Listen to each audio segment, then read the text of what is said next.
All right, so today I'm reviewing this Ibanez RG550 Genesis in Road Flare Red, or RFR, this guitar right here. You can see in this light it looks really orange, but it really just depends. Sometimes it's orange, sometimes it's red, sometimes it's pink. It's a really electrifying color. So I'm going to talk about the practical things, like how it feels to play, how it sounds, what I had to do to it to get it to be playable, and I'll give a full mix demo. So I'm not sponsored or anything. I'm not sponsored by Ibanez. I'm not sponsored by any of the competitors that I mentioned throughout this video. I'm just some guy on the internet. I'm doing the casual music thing. Clearly, I like guitars. I bought these guitars. They weren't given to me. So I did do the research. And I've used these guitars, this guitar and other guitars, in songs that I've made and released. So I can give you that kind of casual perspective, but at the same time, I've used them to make music. Be sure to use the timestamps to check for what you're looking for. Let's jump right into it. I'm gonna talk about my first impressions first.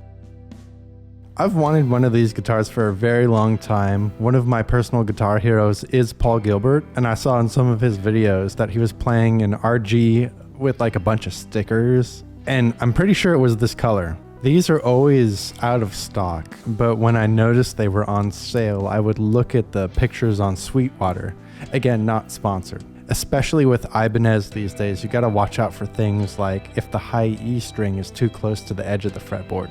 When one of these was in stock and it looked good, like everything looked in order, I had to jump on it. I'm a huge Ibanez fan, and most of these guitars behind me, there's some Solar guitars, but a lot of them are Ibanez guitars. When this guitar showed up, amazingly, it was in tune. I couldn't really believe it. Interestingly enough, this guitar stuck to its tuning pretty well while I was setting it up too. I'm not a professional guitar tech, but I do all my own guitar setups. So over the years, I've gotten pretty okay at doing it. I was pretty impressed at first. You know, it's a cool looking guitar, it's very hot. It played pretty well, it stuck to its tuning, it seemed very stable. I was definitely in a honeymoon phase. My typical process for getting a new guitar is I get it in the mail, it's shipped to me, it's delivered to me, I open the box and I let the guitar acclimate to the climate and temperature here. Once it's done that, I take the strings off, I put on the strings I like, I tune it to what I like, I do the lemon oil, not in that order obviously. I set it up, all that stuff, so I adjust the neck bow, I adjust the bridge height, and after doing that, I could see why these guitars sell out pretty often. It's a pretty good deal for a Prestige. It's about $1,000 USD, which is about $500 cheaper than the lower tier Prestiges. So that's already a pretty good deal. And the guitar has a similar design to those Prestiges. I'm convinced that if this guitar had the all-access neck joint instead of the legacy square heel joint, that there would be no reason to buy those lower tier Prestiges, because this performed just as well, but was around $500 cheaper. And of course, the color is amazing. It's this kind of neon red-orange color. I know, again, in the light it looks pretty orange, but in person it's like a kind of neon red-orange, more orange than red, I'll admit. But it's very striking, it's very good looking. I do like the look of the more modern Prestiges, but this really takes the cake. Maybe if you're an Ibanez fan too, you're gonna love the more 80s looking guitars, because that's when they really shined in the spotlight. Overall, it played really well. It sounded pretty good playing through my practice setup. It felt good to play. It was very satisfying. I set it up real quick. I ran through some of the songs I knew. It was a good time. Before I go any further, it is worth mentioning the specs. If you're looking up reviews of this guitar, you probably already know the specs. You know, you've got your basswood body, basswood, how's it pronounced? You've got your maple neck, your maple fretboard, your nickel silver frets, typical like the Ibanez trem. You've got your Ibanez stock pickups, the V7, V8, etc. Got your locking nut, no locking tuners. So keep that in mind, but that's also a pretty legacy feature. They do bill it as the Genesis, so you can excuse it if they're going for quote-unquote authenticity, historical specs, whatever they want to spin it as. All these specs together, the neck woods, the body woods, there being like the Ibanez trem with the trem hardware, the trem block. This is a pretty perfectly balanced guitar. It's not too heavy, but it's also really nicely balanced. So this combination of specs, when it comes together, is pretty divine if you're playing it through and everything is set up and all that. What are my personal preferences on specifications of these guitars? Well, you're watching my video, so maybe you're asking that. I'm not just gonna parrot the specs set on the website and say, oh, they're amazing. Realistically, I prefer something a bit more modern voiced pickups. Not too modern. I'm not like into that kind of genthal stuff, but just modern enough, like mid 2000s metal, think. But I do prefer higher quality pickups. Of course, the neck feels great, but when it comes to fret wire material, I do prefer the stainless steel. If you prefer the nickel silver, that's okay too. These are tools to make music. These are tools for the trade. And if the tools that work for you uses a different fret wire material and that works for you and you're successful, that's great. It's not a contest after all. We're just trying to pick the right tools for the job. I personally prefer the durability and the smoothness of the stainless steel frets, but I can see the merits of the nickel silver frets too. They're not gonna be as hard on your tools as you're refretting or working on them, for example. They're not gonna feel too slippery. I prefer the super smooth feel, but a lot of guitarists out there don't. They want something with slightly more stick. Like, they're not sticky by any means. They're perfectly playable, but I think you get what I mean. Since we're talking about feel, let's jump right into the feel of how it is to play this guitar. This guitar, this RG550, has that classic RG feel in every sense of the word, both legacy, because it has that square heel joint, and also if you pick up an RG today, whether it's prestige, mid-tier, etc., it's got that body shape you know and love. That kind of flat body, you know, you can see right here, but also with that arm carve that you need, just the essentials. The neck is both fast and very comfortable. It's not too thin. Like, I have a J Custom where the neck is so thin. It's my best playing guitar, but it also tires my hand out super quickly because it's so thin. I also have an RG655 from 2013, which was my first Prestige, and that also has an ultra thin neck, and it has the same problems too. So this feels like it has slightly more meat onto it, more wood onto it, but it's not thick or medium by any means. This is a very thin neck, but I can play it all day. I would say it kind of feels like a thin C, but it's a bit more than a thin C. It's not like a D profile by any means, but it doesn't quite feel like a true C. It's somewhere in between. And it's definitely not that D-shaped profile that's on the mid-range and lower models. Personally, that neck profile doesn't really feel comfortable to me with such a wide flat space. Then suddenly the neck shoulder at the very end curves away. That actually kind of hurts my hand. Maybe I'm just getting older. I'm not as elastic as I used to be. But these Prestiges definitely feel better. So if you're on the fence, if you don't like flat necks, then at the very least, you're going to want one of the Japanese-made guitars. Not because they're Japanese-made, but because the neck profile they put on these is more usable. And on the subject of the neck, I gotta talk about the square heel again. We're very spoiled these days as Ibanez fans with the all-access neck joint. When you're playing up here, up top, if you're holding the guitar up really high, you can see it's not really a problem. Of course, there's no contour on this bottom horn. There it is.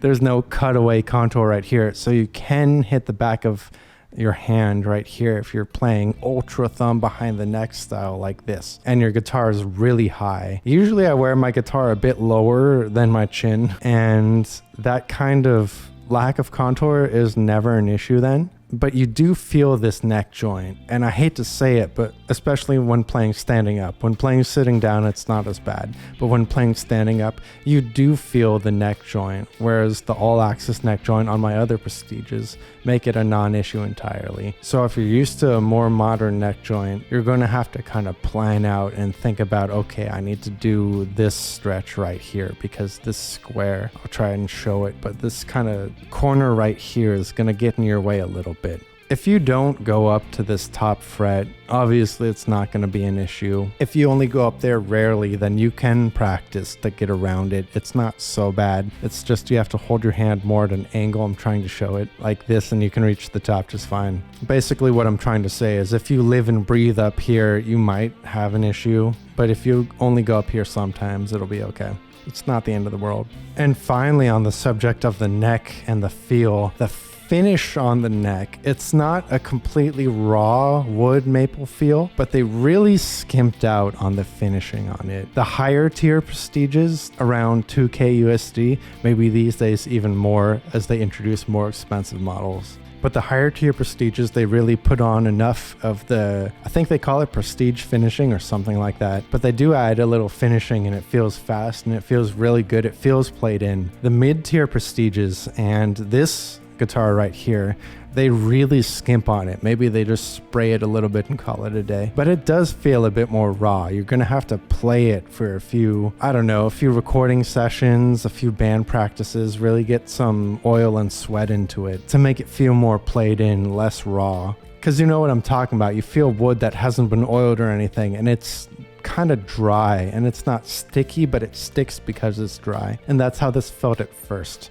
And as I was recording with it and playing with it, then it got more smooth and comfortable. And I have to compare it to Solar, not because I'm sponsored by Solar, because I'm not. Just I have a bunch of Solars. I've used a bunch of Solars. The Solars, for a little bit more expensive than this and approaching this, if you get a bolt-on or an unfinished neck, it will have that finish on it. And the finish on the Solars almost feels as good as the top tier Prestiges. The top tier Prestiges do feel better, but the Solars cost less, obviously. So that's something to keep in mind. If you're used to getting a guitar and then playing it in to really smooth it out, get that kind of finger oil into it, if you're used to that kind of thing, then this will just be business as usual. And again, I'm like kind of reaching to pick at things. I'm trying to give you some information so you're not blindsided if you do choose to order this guitar. It's not unplayable by any means. Obviously, I haven't returned it, so it's pretty good.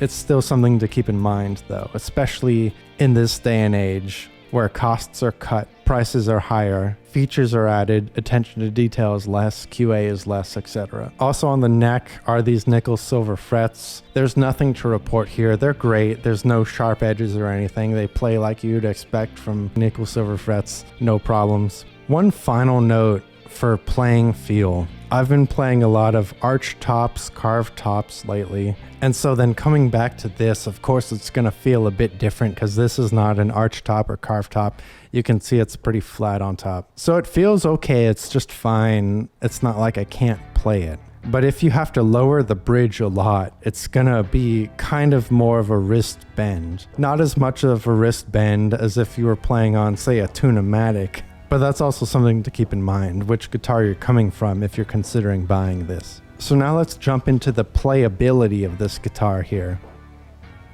since I was kind of touching on that before. And part of the playability is the setup. You know, I mentioned that the bridge, if it's low, it's gonna feel a bit weird. Well, I've had to set up this guitar actually a lot recently. When I first got it, I let it acclimate and I did my string change. I stretched out the strings, I set up the neck and the bridge height and all that. But as I was playing it and recording the demo song for this, the neck started shifting even more. I could really see where they cut costs to meet the price point. The neck really just gave up on its setup and moved. So as I was recording the song, at first everything was fun and happy and smooth and all that.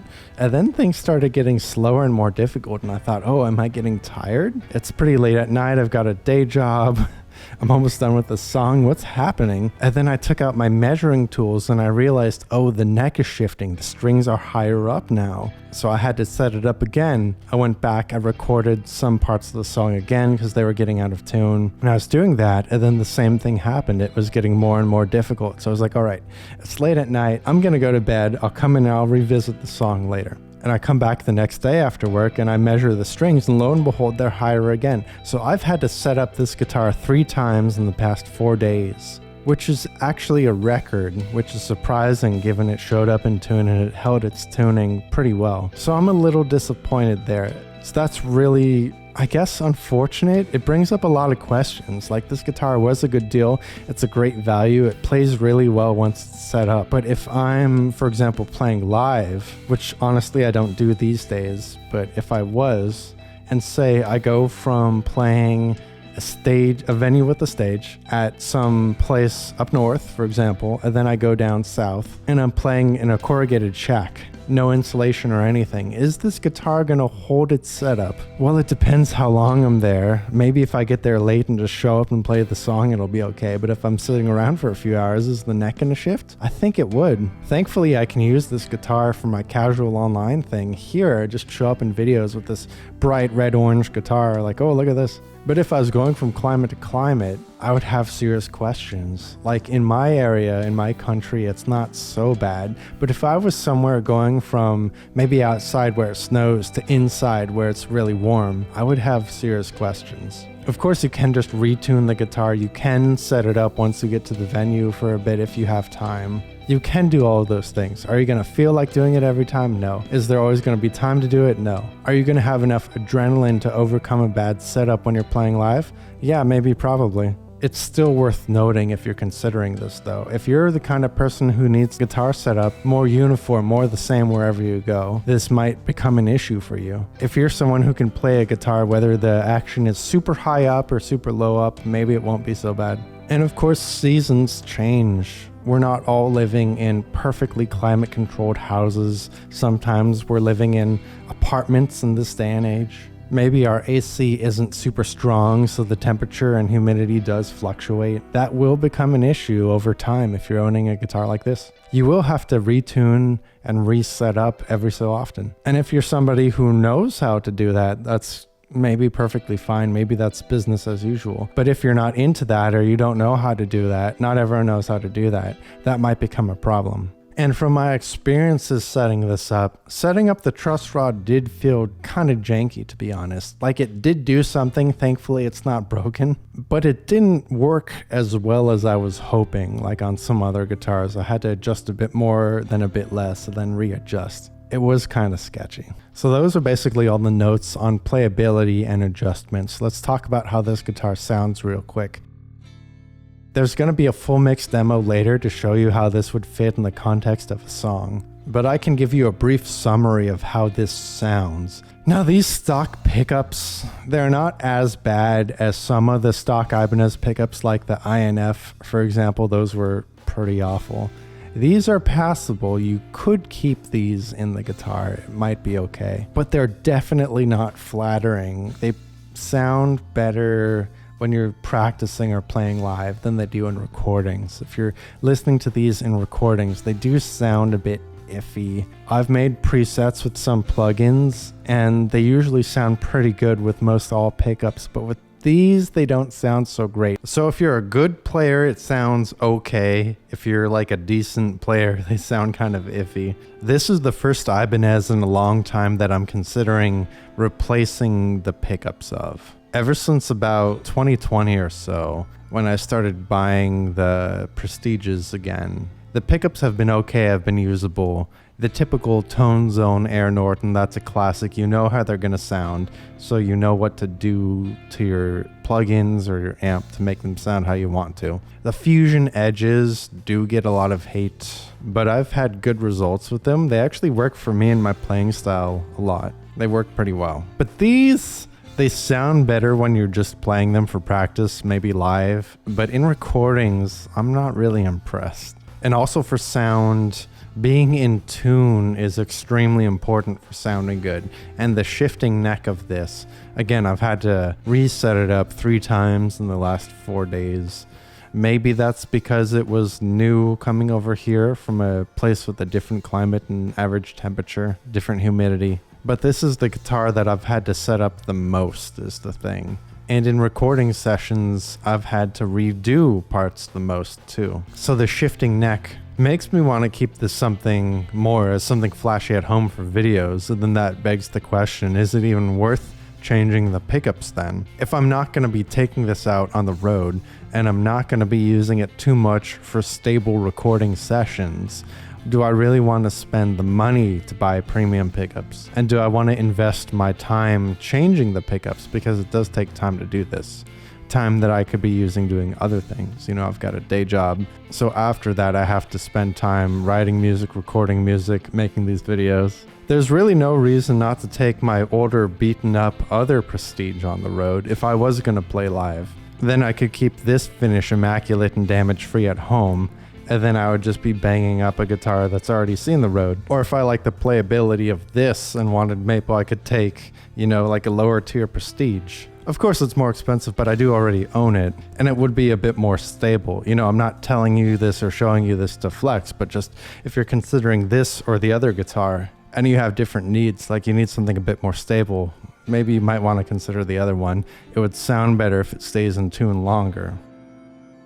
So let's talk about the overall, the summary of what I'm talking about here. Is this a better value than the more expensive Prestiges? Is this better than the other Prestiges? What about other guitars from other brands? Well, given the price tag and how much less expensive this is than a lower tier Prestige, I would say this is worth it if you're thinking about it. See, because this is like about 1,000 USD. The lower tier Prestiges are about 1,500 USD. And then the top tier Prestiges start at 2,000 USD, although recently they're starting to get even more expensive. And they're not twice as good as a guitar like this. So while they are better, and there's no doubt about that, I've done some reviews of higher tier Prestiges, some signature models like the RG550, done a review on that, of the Pia, of the J Custom, and those are objectively better guitars in every single way. But those are also much more expensive guitars than this right here. And this guitar is not half as good as the RG5320, which costs twice as much. Those guitars, though, are much more robust. They will hold their tuning and their setup better, as they have through the years that I've owned them. I haven't had to set them up nearly as much as this one in the first few days of ownership. And most of them, I haven't even had to set them up as many times as this one in the entirety of me owning them too. So if you like the color of this, and you don't mind the square neck heel, you don't mind having to maybe tune it and set it up a bit more often. And again, this is still like a pretty high quality guitar. It's going to be more robust and higher quality than maybe a mid-range or a lower end guitar. This is still a Japanese-made guitar, but you don't mind, you know, paying $1,000, 1,000 USD for a guitar that you're going to have to set up maybe once or twice or 3 times. Then go for it. This will be the guitar for you. It already feels pretty good. Overall, I'm pretty satisfied with it. A lot of the things I dislike about it are just because I use my guitars in depth to make songs for recordings that I'm probably going to put on streaming services releasing to the world. And also I use them in videos that I'm releasing to the public on the internet, so there's a bit more scrutiny on what I'm doing. I'm doing some pretty casual stuff, but if you're even more casual than this, you know, not making videos, not releasing to the world, if you're just playing like live with your band or at home or something, this is definitely perfectly fine, if not overkill. That being said, if you are in a place with a variable climate, temperature, humidity, the temperature swings a lot, maybe your climate control, your AC isn't that good, so your home or your apartment, your condominium gets hot, gets cold, things like that, maybe this isn't the best choice because it will react to the temperature, to the weather. At the end of the day, this is a Japanese-made guitar, but it is made to a price point, so there are some compromises. And that is, it feels like, in the quality of the materials, that makes it reactive to those atmospheric conditions. The neck joint is more a stylistic choice. I think they bill it as like it's period correct to 1987 or whatever. I'm kind of convinced, again, if they put the all-access neck joint on this, that there would be no reason to buy the mid-tier Prestiges, so maybe this is their way of artificially creating differentiation between this and those. If you're looking for alternatives, I think either other brands with like Japanese or USA-made stuff, you could look at those. For example, ESP's E2 line, those are made in Japan. Those are going to be higher quality, of course, like higher price. And that's really going to be what it comes down to, the price, the compromises you're willing to make. Solar has the Indonesian-made stuff that's going to be either this price or a little more expensive. And so while it's not made in Japan, it's still going to have higher tier features. And depending on if you like the neck profile of that versus this, for example, you might even like those better. Because on those two, those have different specs. Like a lot of them have the Evertune, for example, so that's automatically going to be more stable when it comes to tuning. This is going to feel different than that because it has that kind of tremolo floating bridge. So price points, countries of origins, specs and features. This is a Japanese-made guitar with a Japanese Ibanez design, you'll pick up other Prestiges and they're gonna feel like this too. So it's a really good design, very comfortable, very usable. Definitely great if you're a working musician or just a hobbyist too. But it's really getting to that question, you know, because this is made to a budget, to a price point, and some of the quality of the materials suffer because of that. What are you really looking for? Like, does country of origin matter to you? Do the features matter to you? Does the design matter to you? What is it? And in certain cases, maybe some Indonesian-made guitars are gonna fit your needs better than a Japanese-made guitar. So things become murky. You can't just look at either the price point or the country of origin. You gotta ask what you want, what you're looking for. And you are going to have to try some guitars here and there to figure out what it is you're really looking for. If this is your first guitar, maybe that's going to be a bit of a challenge. You don't really know what you're looking for. But if you're looking up guitar reviews online, this probably isn't your first guitar you're looking for. You're probably looking for your next guitar, your third guitar, something like that.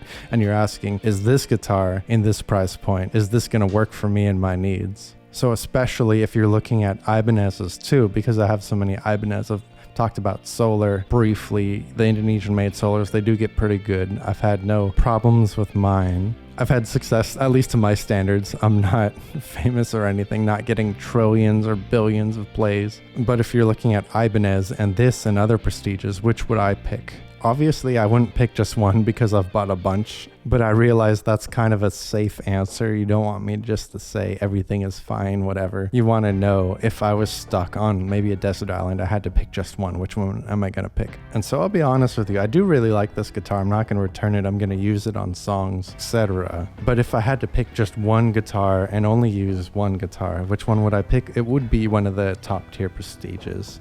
And the reason is they're more robust, they hold their tuning better, they don't react to changes in the temperature, humidity as much. And they've got the features that I like and that I need. So they've got those stainless steel frets.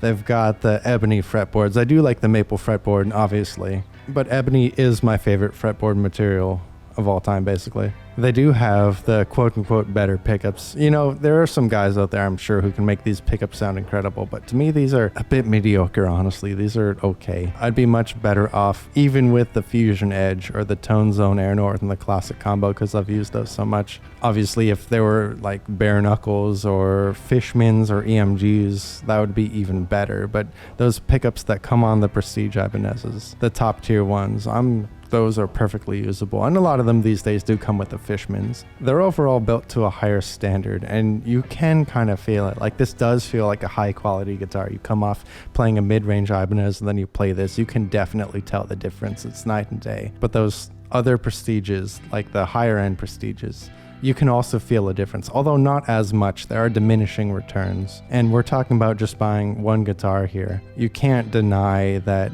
if you buy one guitar that's twice as expensive, you won't have budget for other things, versus if you buy this, then you can go ahead, you can buy pickups, you can buy an interface and software for recording and cables, and so you can buy the whole package to write music. You could buy some plugins to release it in the full thing, versus if you buy the top end Prestige guitar, that's less money for things like that, let alone if you're playing live, gas money for the gigs, etc. So definitely don't blow all your budget on buying a high-end guitar. Also consider all the other things you have to buy for it too, buying extra strings, buying the lemon oil to, condition the fretboard, buying the tools to polish the frets. All those things you need for guitar maintenance. Don't forget about those. And the audience isn't really going to know if you're playing a $1,000 guitar versus a $2,000 guitar. They're just, most people won't know that unless they are guitarists too. And those guitarists out there who are looking at your stuff and judging you, they're going to judge you no matter what you have. So don't worry about those people. There's nothing you can do to please them. They're just trying to bring you down. And also, Japanese-made guitars, whether it's this one or a higher-end guitar or even a custom shop guitar, a USA-made guitar, any guitar can have issues. They're not immune to issues, to wiring issues, to quality control issues, just because they're more expensive. There's always the chance that there's going to be issues with higher end guitars. Maybe that chance is lower, but it's still there. So there could be Indonesian made guitars, South Korean guitars, that are just put together pretty well, or maybe even if they're lower quality, the neck profile feels better to your hand, or the pickups sound better to your ear, or the budget is more friendly to what you're doing. As long as it doesn't hurt you to play, as long as it doesn't frustrate you to play it. These are tools to make music, and if your tool works for you, it doesn't really matter if it was made in Indonesia versus the United States or Japan. If it stays in tune and it feels good to play, it feels fun to play, and it sounds good, doesn't matter where it came from. Those Indonesian solars I was mentioning, those can be amazing, and there are a lot of times, especially when I'm recording the demo song for this, my first few passes, I was wishing, hey, if only this was like one of those Indonesian solars with the Evertune, so it would stay in tune and it would be easier to set up. There were a few times I was wishing that, versus this, you know, it's got the double locking tremolo, it's more annoying to set up. And sometimes you do wonder, well, if the neck is shifting so much, why did I pay for a Japanese-made guitar? Granted, this is the cheapest of the Ibanez line in the Japanese-made guitars. So would I buy this again if this was damaged, lost, or stolen? Well, it's a fantastic value, no denying that. And if I was new to prestige guitars, if I hadn't played too many, and this was my introduction to it, I would be pretty impressed. Given what I do, though, because I cover a lot of non-guitar stuff, I do need access to the higher frets more. I do need a guitar that is robust to temperature changes and stays in tune. And having nicer features like the stainless steel frets, because I personally prefer stainless steel frets. It's okay if you don't. These are personal preference. But having those on a guitar, that is kind of important to me. So a guitar like this, where it's more difficult to hit those higher frets, it's not impossible to, so I'm keeping the guitar. But would I buy this guitar again? I don't think so, because I do have other guitars that do what I need better. That being said, I am a huge Ibanez fan, so having a guitar like this has been a dream for a long time. It really completes my collection, and I'm really glad I can finally snag one. And when it does stay in setup, in tune, things like that, it is a dream to play, and it is a lot of fun. And the maple fretboard, it does feel good. It's different from my ebony fretboards I have. So I am thankful I have it, and I am gonna keep it. I'm gonna feature it in videos. It's gonna be a lot of fun using this finish, especially in videos. It's gonna be fun shredding up and down with it. I'm gonna find a way to get the sound to be decent somehow. I always find a way. So this is a guitar worth keeping, but would I buy it again? I don't think so. So was this helpful? Did this give you the information you need? Do you have any other additional questions? Let me know in the comments down below. Of course, this is YouTube, so I have to say the YouTube things. I'm sorry. Be sure to like the video, comment, subscribe, share the video, print out every frame and mail it, etc., etc. And as always, peace.